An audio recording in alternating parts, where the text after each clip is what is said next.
আল্লাহ পাক তার প্রতি রহম করুন যে আমার এই কথাগুলোকে অন্যের কাছে পৌঁছে দিবে।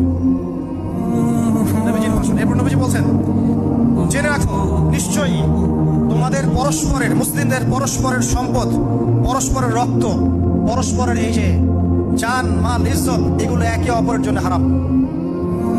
মুসলিমদের পরস্পরের রক্ত, পরস্পরের ইজ্জত সম্মান একে অপরের জন্য হারাম, এর হানি করা একে অপরের জন্য হারাম। ঠিক যেমন আজকের এই দিন হারাম, এই শহর হারাম, এই মাস হারাম।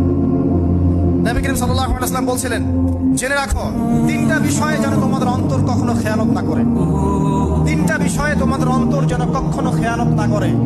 এক, তোমরা যে কাজটাই করবা শুধু আল্লাহ পাকের সন্তুষ্টির জন্য করবে। তোমরা যে কাজই করবে শুধু আল্লাহর সন্তুষ্টির জন্য করবে।